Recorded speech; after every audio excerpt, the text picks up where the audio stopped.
Assalamualaikum warahmatullahi wabarakatuh. Perkenalkan, nama saya Feby Wulandari Sembiring, NIM 19220161, dan saya berasal dari kelas SI 6A. Pada video kali ini, saya ingin menjelaskan tentang salah satu dari model tata kelola teknologi informasi, yaitu di IT Infrastructure Library. Tetapi sebelum itu, pertama-tama saya ingin mengucapkan syukur alhamdulillah kepada Allah Subhanahu wa Ta'ala yang telah memberikan saya kesempatan sehingga saya dapat mengerjakan video ini. Kemudian saya ingin mengucapkan terima kasih banyak kepada dosen pengampu mata kuliah tata kelola IT, yaitu Ibu Tika Kristi MKom. Terima kasih atas kesempatannya sehingga saya dapat belajar pada video ini untuk membuat sebuah penjelasan mengenai salah satu model dari tata kelola teknologi informasi, yaitu di IT Infrastructure Library, untuk memenuhi tugas ujian tengah semester. Baik, langsung saja saya memulai pembahasan video saya ini, yaitu mengenai apakah itu sebenarnya di IT Infrastructure Library dan apa saja domain-domain dari ITIL tersebut. Pada video kali ini saya akan membahas 3 poin utama, yaitu yang pertama ada definisi dari IT Infrastructure Library, saya akan menjabarkannya. Kemudian yang kedua saya akan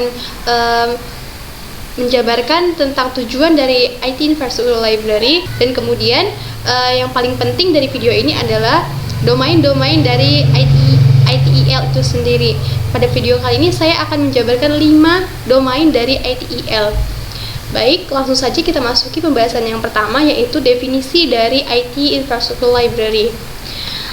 IT Infrastructure Library adalah sebuah framework umum untuk pengelolaan layanan untuk IT Service Management atau ITSM yang sudah diadopsi sebagai standar industri pengembangan perangkat. ITIL ini dikembangkan oleh OGC atau di Office of Government Commerce bekerjasama dengan ITSMF dan BSI atau British Standard Institute. Berdasarkan dari pengertian tersebut bahwasanya ITIL ini sudah menjadi standar industri pengembangan perangkat. Kita lihat bahwasanya contoh di sekitar kita yang menggunakan yang sudah menerapkan ITIL ini ada Telkomsel dan Gojek serta contoh-contoh lainnya.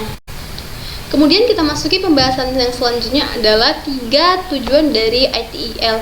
Yang pertama adalah menyelaraskan layanan teknologi informasi dengan kebutuhan masa kini dan masa mendatang dari bisnis dan pelanggannya. Contohnya jika Telkomsel tadi Telkomsel merupakan sebuah layanan provider yang menyajikan kekuatan sinyal yang dulunya kita tahu bahwasannya kekuatan sinyal itu adalah 3G, dan masa sekarang itu sudah dikembangkan menjadi 4G, bahkan sudah merilis 5G. Namun tidak memungkinkan sesuai dengan kebutuhan masyarakat dan perkembangan zaman, mungkin akan lebih dikembangkan menjadi 6G. Kemudian yang kedua itu adalah memperbaiki kualitas layanan teknologi informasi perusahaan. Kemudian yang ketiga adalah mengurangi biaya jangka panjang dari pengelolaan layanan tersebut. Kemudian kita masuki dari pembahasan selanjutnya, yaitu adalah domain-domain dari ITIL. Namun sebelum kita masuk ke 5 domain ITIL, di sini ada sejarah singkat dari domain ITIL. ITIL versi pertama terdiri dari 31 library domain yang lebih terkait dan konsisten atau itu yang dinamakan dengan ITIL F2. Versi kedua ini diterima secara universal dan banyak digunakan di berbagai negara dan ribuan organisasi yang bergerak di bidang pelayanan teknologi informasi. Kemudian pada tahun 2007, ITIL versi kedua ini ditingkatkan menjadi versi ketiga yang terdiri dari 5 domain utama yang menangani service life cycle bersamaan dengan pengenalan resminya. ITIL versi ketiga inilah yang sampai detik ini banyak digunakan dan diterapkan oleh banyak perusahaan hingga sampai saat ini.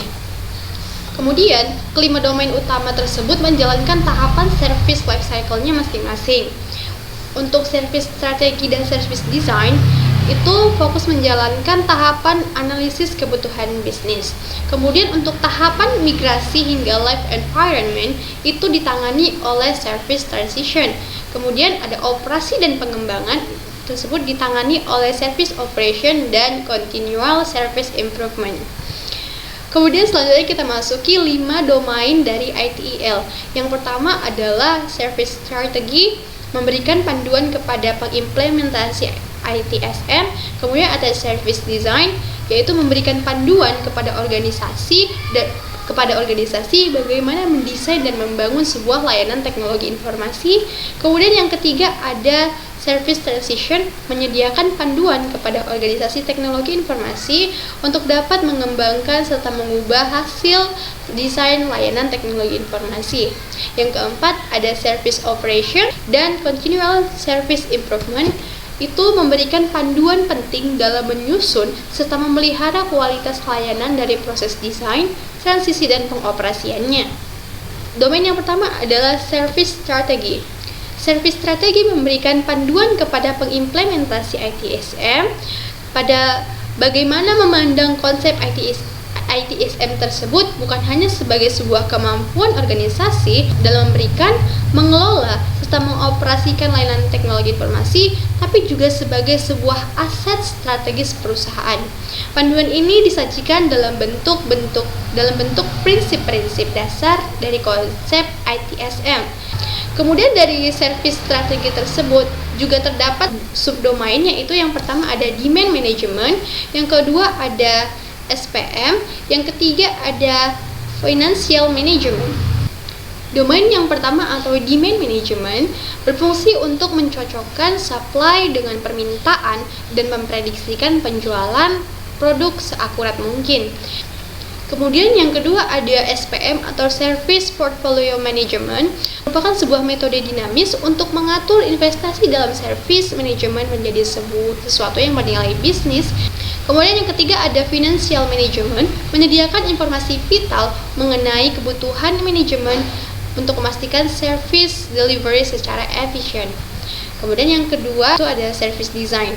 Service Design memberikan panduan kepada organisasi teknologi informasi untuk dapat secara sistematis dan best practice mendesain dan membangun layanan teknologi informasi maupun implementasi ITSM itu sendiri. Service design berisi prinsip-prinsip dengan metode-metode desain untuk mengkonversi tujuan-tujuan strategis organisasi teknologi informasi dan bisnis menjadi portfolio atau koleksi layanan teknologi informasi serta aset-aset layanan seperti server, storage, dan sebagainya. Sama seperti service strategi, service design ini juga memiliki subdomain, yaitu terdapat 4 subdomain. Yang pertama adalah service catalog management. Service catalog management ini menyediakan sumber tunggal informasi yang konsisten untuk seluruh layanan yang telah disetujui dan untuk memastikan informasi tersebut tersedia bagi siapa saja yang memiliki akses yang sah terhadap informasi tersebut. Yang kedua adalah service level management. Yang ketiga ada capacity management. Kemudian yang keempat ada availability management, digunakan untuk memastikan bahwa tingkat ketersediaan layanan yang sudah dibangun sesuai dan berhasil dikelola dengan baik. Kemudian domain yang ketiga adalah service transition. Service transition menyediakan panduan kepada organisasi TI untuk dapat mengembangkan serta kemampuan untuk mengubah hasil desain layanan teknologi informasi baik yang baru maupun layanan teknologi yang diubah spesifikasinya ke dalam lingkungan operasional. Kemudian kita memasuki domain yang keempat dari ITIL, yaitu service operation. Service operation merupakan tahapan life cycle yang mencakup semua kegiatan operasional harian pengelolaan layanan-layanan teknologi informasi. Kemudian kita masuki domain yang terakhir adalah Continual Service Improvement atau CSI. CSI memberikan panduan penting dalam menyusun serta memelihara kualitas layanan dari proses desain, transisi, dan pengoperasiannya. CSI mengkombinasikan berbagai prinsip dan metode dari manajemen kualitas, salah satunya adalah Plan Do Check Art atau PDCA atau yang dikenal dengan Deming Quality Cycle. Tujuan dari Continual Service Improvement ini berdasarkan OGC 2011, yaitu yang pertama, review, menganalisis, memprioritaskan dan membuat rekomendasi mengenai setiap tahap siklus hidup. Yang kedua adalah mereview dan menganalisa pencapaian tingkat pelayanan. Yang ketiga, mengidentifikasi dan melaksanakan kegiatan spesifik untuk meningkatkan kualitas layanan teknologi informasi dan meningkatkan efisiensi dan efektivitas proses yang memungkinkan. Baiklah, itu tadi penjelasan saya mengenai definisi, tujuan, dan 5 domain utama dalam ITIL. Semoga video ini dapat memberikan manfaat kepada saya dan kepada kita semua. Jika saya memiliki kesalahan kata, saya mohon maaf. Akhir kata saya ucapkan terima kasih banyak. Assalamualaikum warahmatullahi wabarakatuh.